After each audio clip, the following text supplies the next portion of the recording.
Probably every indie developer has that one idea, the one that feels too ambitious, too personal, and at the same time, impossible to ignore. An idea so attractive that no matter what you do, you always go back to it. We like to call them dream games.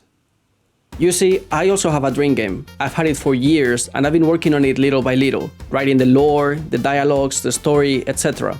But as of right now, I have published a full commercial game and I'm currently working on the second one, but they don't have anything to do with my dream game. Instead, until now, I decided to keep it small, studying the market to focus on what could sell. Because that's what most people recommend, including me.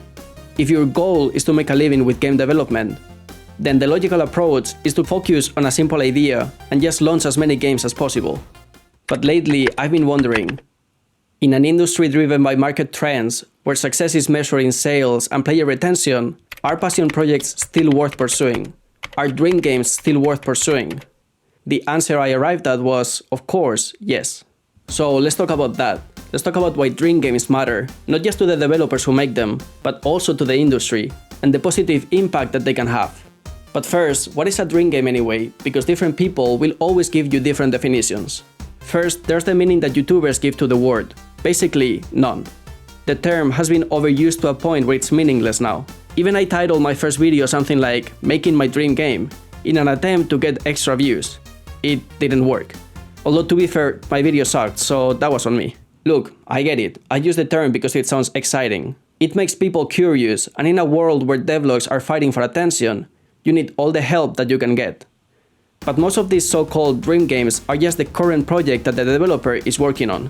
Sometimes they are just a prototype that gets 1 million views on YouTube to then disappear. Which is fine, but that's not a dream game. The next definition is a bit too harsh in my opinion. Some people say that a dream game is just that, a dream. And if you can make it, then it was never a dream game. And while I get the idea behind it, I think it's nonsense. Games like Stardew Valley prove that dream games can be made. It took years, sure, but it happened. And in some cases, it doesn't even need to be technically difficult. Look at Undertale or Celeste. They aren't difficult to make. Now that they exist, copying them is extremely easy. The hard part was coming up with something truly special and executing it in a way that resonated with people. That's what made them dream games, in my opinion. So here's the definition that I actually agree with. Your dream game is that special game that you've always wanted to create. The one that you keep coming back to, no matter what else you work on. You have a clear idea of what it should be, and anything less doesn't feel right. It's not just some random idea that popped into your head last week. It's something that actually matters to you. It varies from person to person, but the core idea stays the same. It's the game that you want to make, not because it's profitable, and not because it's trendy, but because it's yours. With the definition out of the way, let's talk about why we love dream games, both as developers and as gamers. For game developers, it's obvious. Making games is more than just putting together mechanics and assets. It's an art form. Games aren't just products, they're experiences. They tell stories, they create emotions, and they let us build entire worlds out of nothing. And when you're working on a game that you truly believe in, that passion shows. You're not just making something to sell, you're making something because it matters to you. It could be a game where you talk about your struggles with mental health, about coping with death or loss in any form. But it doesn't have to be about something sad, although they tend to be. It can also be about love, not just in a romantic way, but also about your love for a hobby or a place. Or it can have no story whatsoever, maybe you just wanted to explore a specific mechanic. But here's the thing, it's not just developers who care about these dream games. Players do as well. Think about it, the games that really stick with people, the ones that get talked about years after release, aren't just well-polished and well-marketed products. They are the ones that feel real, the ones where you can tell that someone needed to make the game. In today's market, where most big studios will refuse to innovate, afraid to disappoint their shareholders, indie developers keep pushing the industry forward with their dream projects.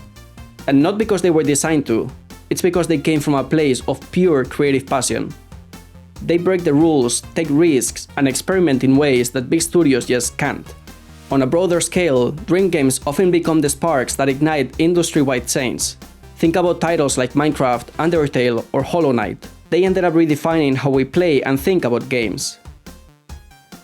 They push the boundaries of design, narrative, and mechanics, inspiring countless developers and influencing trends across the board way more than any mainstream saga like Assassin's Creed or Call of Duty could ever dream of.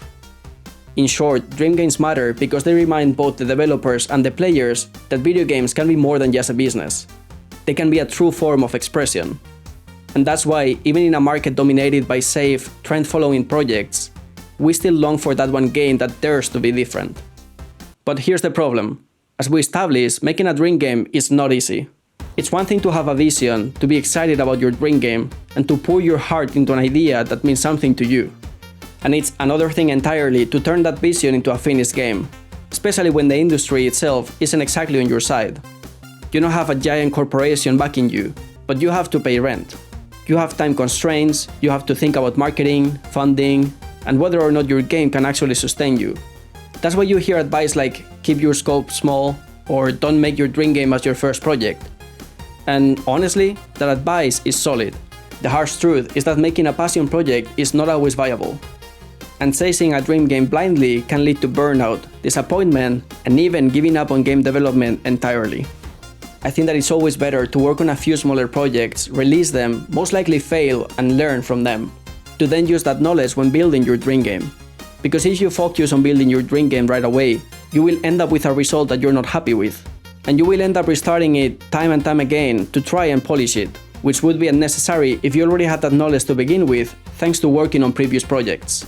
So this is the approach that I'm gonna follow to make my dream game. Keep in mind that I'm not a guru, I have no idea what I'm doing. This is just the approach that I've decided to follow, and I will share it in case you want to follow a similar approach. First, I'm building my game in pieces, focusing on the parts that I already know how to make, while still releasing other projects to hopefully afford doing this full time. Right now, for example, I know I'm good at storytelling and world building. So I'm taking the time to define the characters, the map and locations, possible dialogues, story paths, etc. Basically, all the narrative and structural elements that will shape the experience. I'm also decent at pixel art, so I've been slowly designing assets for the game. This way, I get to practice, improve my skills, and at the same time, build a library of resources that I can use later. Every game I make teaches me something.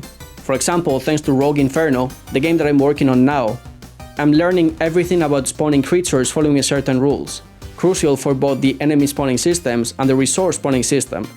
This way, I avoid the trap of endlessly restarting the project, because when I finally sit down to do it, I will have the skills, confidence, and resources to actually pull it off. It's easy to get overly excited and want to push forward faster than you're ready for. But if you're not careful, the passion can start to feel more like pressure. And that's when you can burn out, lose motivation, or start doubting yourself. So, how do you keep the passion alive without running yourself into the ground? Well, the answer for me lies in taking things one step at a time, and celebrating those small little wins along the way. I talk about this in almost all my videos. Basically, every day, no matter how little progress I made, whether it was adding a mechanic or just tweaking a single animation, I make sure to write it down. That way, every time I open my to-do list, I get to see what I've accomplished so far. And let me tell you, that simple habit of tracking progress has been a game changer. It's a reminder that no accomplishment is too small. And someday your dream game won't be a dream anymore. Oh, you're still here? This is Rogue Inferno. It's not exactly my dream game, but I'm proud of it. So go wishlist now and check this video next. Or here. I don't know. Ciao.